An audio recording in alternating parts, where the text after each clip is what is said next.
ஜல்லிக்கட்டு நடத்த அனுமதி பெற்றுத்தராத மத்திய அரசை கண்டித்தும் பீட்டா அமைப்பை தடை செய்ய வலியுறுத்தியும் தமிழகம் முழுவதும் இளைஞர்கள், மாணவர்கள், பொதுமக்கள் போராட்டத்தில் ஈடுபட்டனர். பேரணி, ஆர்ப்பாட்டம், சாலை மறியல் என அவர்கள் வீறு கொண்டு எழுந்தனர். திருவண்ணாமலை மாவட்டம் வீரலூர், மேல்சோளங்குப்பம், கீழ்பாலூர், ஆதமங்கலம்புதூர் ஆகிய கிராமங்களில் மஞ்சு விரட்டு ஆரவாரமாக நடத்தப்பட்டது. இதில் சுற்று வட்டாரத்தில் இருந்து 1000க்கும் அதிகமானோர் கலந்து கொண்டனர்.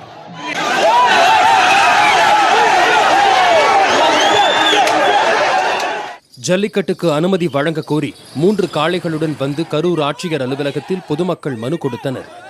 ஜல்லிக்கட்டு தடையை நீக்க வலியுறுத்தி காளைகள் பூட்டிய ரேக்லா வண்டிகளுடன் பொள்ளாச்சியில் விவசாயிகள் ஆர்ப்பாட்டம் நடத்தினர்.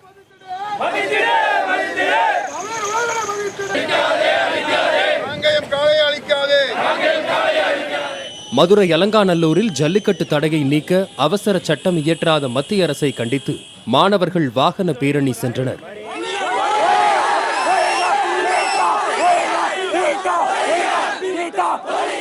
ஜல்லிக்கட்டு நடத்த அனுமதி வழங்க வேண்டும், விவசாயத்தை காக்க வேண்டும் என வலியுறுத்தி சென்னை ஷெனாய் நகரில் இளைஞர்களும், பீட்டா அமைப்பை தடை செய்ய வலியுறுத்தி மானாமதுரையில் கல்லூரி மாணவர்களும் பேரணியில் ஈடுபட்டனர்.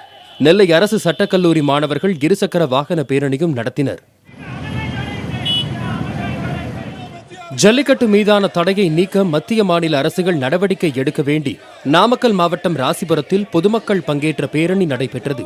ஜல்லிக்கட்டு நடத்திட அனுமதி வழங்க கோரி திருச்செந்தூர் அருகே உள்ள உடன்குடியில் சமூக அமைப்புகளைச் சேர்ந்தவர்களும், திருவையாறில் நாம் தமிழர் கட்சியினரும், நாமக்கல் மாவட்டம் குமாரமங்கலத்தில் இளைஞர்களும், சிவகங்கை புளியாலில் விவசாயிகளும் ஆர்ப்பாட்டத்தில் ஈடுபட்டனர். உசிலம்பட்டியில் உள்ள அரசு உதவி பெறும் தனியார் ஆண்கள் மேல்நிலைப் பள்ளியில் நடைபெற்ற பொங்கல் விழாவிற்கு மாணவர்கள் கருப்பு சட்டை அணிந்து வந்தனர். காளைகளுக்கு பெயர் பெற்ற காங்கேயத்தில் ஜல்லிக்கட்டுக்கு ஆதரவாக காவல்துறை தடையை மீறி 1000க்கும் மேற்பட்ட இளைஞர்கள் மற்றும் பொதுமக்கள் ஊர்வலமாக வந்து ஆர்ப்பாட்டம் நடத்தினர். தாராபுரத்தில் பீட்டா அமைப்பை தடை செய்ய வலியுறுத்தி ஜல்லிக்கட்டு குழுவினர் காளை மாடுகளுடன் சாலை மறியலில் ஈடுபட்டனர். திருவாரூர் மாவட்டம் கூத்தாநல்லூரில் சமூக வலைதளம் மூலம் ஒன்றிணைந்த இளைஞர்கள் ஜல்லிக்கட்டை மீட்க வலியுறுத்தியும் விவசாயிகளின் தற்கொலையை தடுக்க கோரியும் பேரணி மற்றும் ஆர்ப்பாட்டத்தில் ஈடுபட்டனர். சிவகங்கை மாவட்டம் கோட்டூர் கிராமத்தில் காளை மாடுகளுடன் வந்து விவசாயிகளும், அருப்புக்கோட்டையில் பசும்பொன் தேசிய கழகத்தைச் சேர்ந்தவர்களும் ஆர்ப்பாட்டத்தில் ஈடுபட்டனர்.